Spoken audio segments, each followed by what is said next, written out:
They say some toys are made for comfort, some are made to entertain, but this toy was made to curse. His name is Robert. At first glance, he looks like an old sailor doll, fragile, faded, harmless. But once you hear the stories, once you feel the air change around him, you realize Robert is no ordinary doll. He's one of the most haunted objects in the world.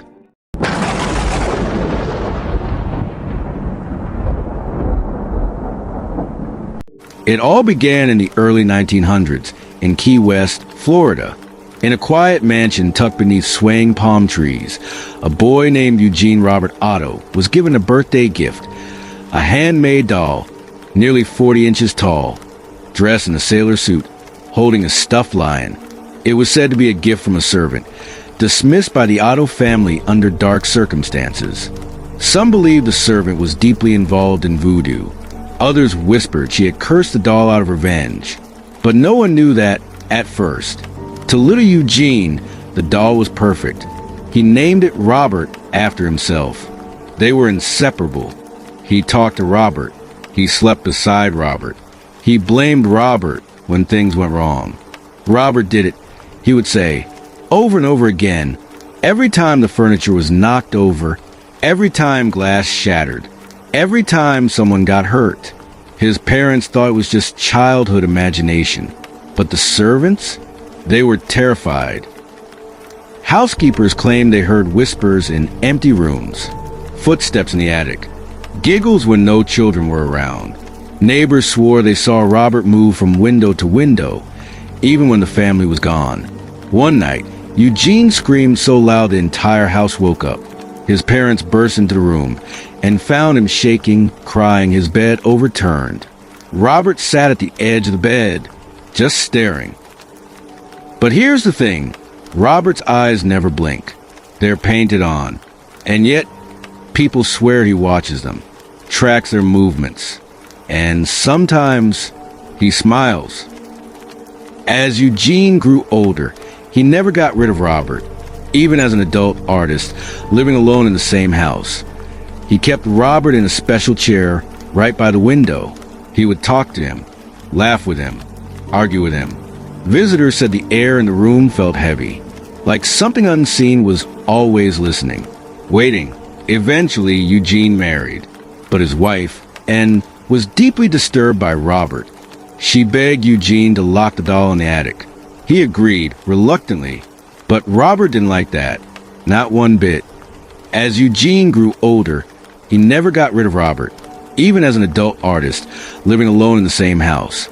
He kept Robert in a special chair, right by the window. He would talk to him, laugh with him, argue with him.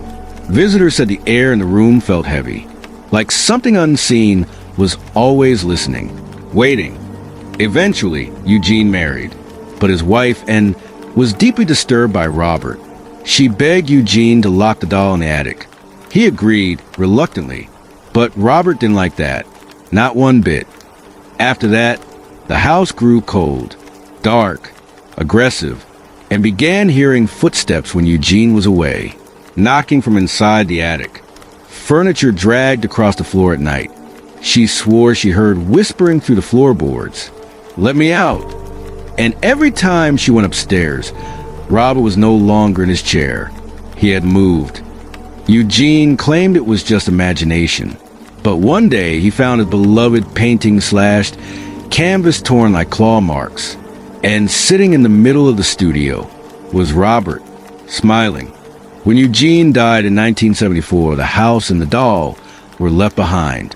A new family moved in, and they found Robert locked in a trunk in the attic. But the lock was broken, and the trunk was open. Their 10-year-old daughter became obsessed with the doll. At first, she loved him just like Eugene did. But soon, she began screaming at night. Said Robert wanted to hurt her. Said Robert tried to kill her. To this day, that little girl, now a grown woman, insists Robert is alive, he's evil, and I'll never go back to that house. Eventually, Robert was donated to the Fort East Martello Museum, where he remains today. But even there, the terror didn't stop. Visitors report cameras malfunctioning. Phones die near his case. Museum staff say he changes expressions. And if you take a photo without asking permission, legend says Robert curses you. There's a wall of letters behind his display. Thousands of people writing to apologize, begging Robert to lift the curse, to forgive them for laughing, for touching the glass, for not respecting his spirit. Because Robert may look like a doll, but what's inside him isn't human. They thought the horror would end when they gave Robert away. They were wrong, because Robert doesn't just haunt a house. He haunts people. After Eugene Otto's death, 534, Eaton Street was sold to a new family. The paint was fresh. The garden was trimmed. The sunlit porch hid every secret. But upstairs in the attic sat a trunk, and inside that trunk was Robert. He wasn't smiling. The new owners had a young daughter, 10 years old, wide-eyed, innocent. From the moment she found Robert, she became obsessed. She carried him around like a best friend. She gave him food, talked to him. She even said he talked back. At first, her parents smiled. Another child with an imaginary friend. What harm could it do? But soon, the house began to change. The girl began having nightmares. She said Robert would stand by her bed at night, just staring, that he whispered things to her, dark things. Then came the screams, the cold spots, the broken toys, the scratching from the attic. She told her parents, trembling, "He wants to hurt me. He says he's not a doll. He says he's something else." One night, the girl fell down the stairs. No one saw how. She said Robert pushed her. The family had had enough. They packed up Robert and locked him in the attic. But for the rest of the time, they lived there. They heard footsteps above them every single night. After they moved out, the next family lasted only 6 months. They reported slamming doors, faint laughter echoing through the vents, lights flickering whenever they mentioned the name Robert. The house changed hands again and again. No one stayed long. It was like something inside refused to let anyone live in peace. And always, Robert remained. Eventually, the doll was donated to the Fort East Martello Museum in Key West. They thought it would be safer there, locked in a glass case, surrounded by cameras, protected, but the curse followed. Within weeks of his arrival at the museum, things started to go wrong. The museum's lights began flickering. Security alarms went off at night. Even when no one was there, staff claimed to hear footsteps and giggling coming from the locked room. One morning, a janitor opened the museum early. He walked by Robert's case and noticed something chilling. Robert was no longer sitting. He was standing upright, staring directly at him. The janitor quit the next day. Visitors began reporting strange occurrences. Their phones and cameras stopped working near Robert. People felt sudden headaches or chest pressure. Some fainted after looking into his eyes for too long. And when people took photos without asking Robert's permission, the real horror began. Letters began arriving at the museum. Hundreds of them, then thousands.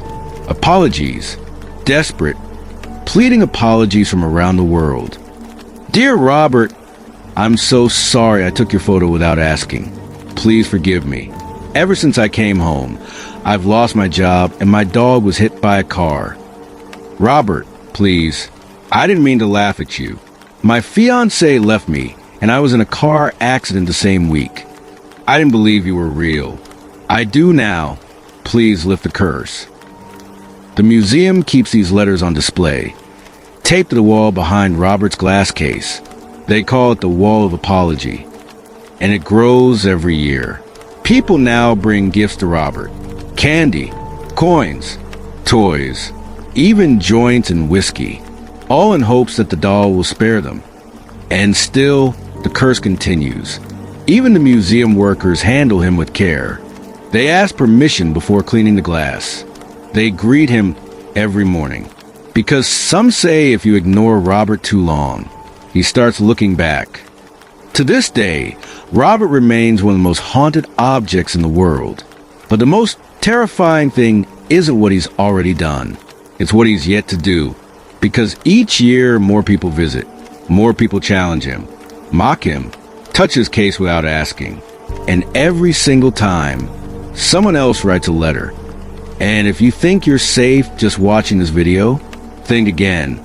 Because the curse doesn't care where you are. It only cares if you believe. You might think Robert the Doll only haunts a house, or a museum, or a little town in Florida. But the truth is, he can follow you anywhere. Once Robert was placed in the Fort East Martello Museum, his story went viral. Paranormal investigators, YouTubers, skeptics, even celebrities. Everyone wanted a piece of Robert. Everyone wanted to prove he was fake. But that was the biggest mistake. Story 1. The YouTuber who mocked him. A rising ghost hunting content creator once visited the museum. He filmed himself laughing at Robert, tapping on the glass, even calling the doll a cheap Halloween prop. He uploaded the video that night. It went viral within 24 hours. But so did the consequences. That same week, his laptop fried during an upload. His car caught fire in the middle of a highway. His dog ran away, and his girlfriend left him, saying, "You brought something evil into this house." He posted a follow-up video, crying, begging Robert for forgiveness. It ended with him mailing a handwritten letter, one of many now pinned behind Robert's case. Story 2, the comedian. A well-known stand-up comedian visited Key West on tour. During a private museum visit, he joked about Robert on stage. "It's just a creepy doll in a sailor suit. If that thing's haunted, then my toaster's possessed too." The next day, he slipped backstage, fractured his spine. The tour was canceled. His career derailed. He later confessed in an interview, "It wasn't the fall that scared me. It was that the night before I dreamed of Robert standing over me, smiling." Story 3, the documentary that disappeared. A team of independent filmmakers set out to make a documentary titled Robert the Doll, Just a Myth. They filmed for 2 days, interviewed museum staff, took hours of footage. Then, back in their hotel, every single memory card corrupted. Not one file was recoverable. The hard drive overheated and melted. The lead editor fell ill the same day. They never finished the film. But they did leave a note for the museum. "Tell Robert we're sorry. We won't come back." And then, there's the story they never wanted you to hear. The one whispered by the night shift staff. Story 4, the after-hours incident. It was a stormy Friday night. The museum had closed early due to a power outage. Only one staff member remained, an older man named Greg, the weekend security guard. He did what no one else dared to do. He ignored Robert, didn't say goodnight, didn't greet him, didn't even glance at him. That night, the motion sensors tripped, cameras began glitching, and a single emergency light in Robert's room turned on. Greg went to check. He never made it back. They found him the next morning, unconscious, face pale, eyes wide open. He was taken to the hospital with no signs of trauma. But when he woke up, he whispered one thing. He was standing outside the glass, and he wasn't alone. Greg never returned to the museum. These aren't stories made for movies. They're real accounts, documented, recorded, and verified by those involved. But the scariest part? Robert's curse doesn't care who you are. You don't have to touch the glass. You don't have to laugh. Sometimes, just looking into his eyes is enough. That's why the museum has rules. Always say hello when you enter. Always ask permission before taking a photo. And always say goodbye. Because if you don't, Robert remembers. Today, his legend is bigger than ever. Tourists fly in from all over the world. Paranormal TV shows still film him. Carefully, some people visit just to apologize in person. And every week, new letters arrive. New stories. New regrets. Robert doesn't just sit in a museum. He sits in your head, in your dreams, in your nightmares. And the more people talk about him, the stronger he seems to get. By now, you know the stories, the letters, the accidents, the fear. But there's one thing you don't know yet, what's inside Robert the Doll. Because no curse lives forever unless it's being fed. And Robert, he doesn't just survive, he thrives. The theory no one dared say out loud. Paranormal investigators, occult historians, exorcists, they've all studied Robert. Most agree this isn't just a haunted doll. It's a vessel, a container. But for what? Some say Robert houses the spirit of the servant who gave him to Eugene Otto, a woman dismissed by the family under mysterious circumstances. According to rumors, she practiced dark Haitian voodoo and cursed the doll with a living spirit. Not a ghost, not a demon, something older. One voodoo scholar from New Orleans once visited Robert's case. She stood in front of him for nearly 20 minutes. Then she said quietly, "This isn't possession. This is cohabitation." She claimed Robert wasn't possessed by a ghost, but rather was sharing space with an entity, one that grows stronger with attention, stronger with fear, stronger with belief. And what happens when something like that grows too strong? It moves, not physically, not yet, but spiritually. It begins to slip outside its container. And some say Robert's spirit has already escaped once. The second doll? In 2022, a museum in the Midwest received an anonymous package. No return address, no note. Inside was the doll, not Robert, but almost identical. Same sailor suit, same hand-stitched mouth, same black eyes, and with it, a message typed on an old typewriter. He needed another body. The museum placed it in storage. Within a week, their staff began reporting things.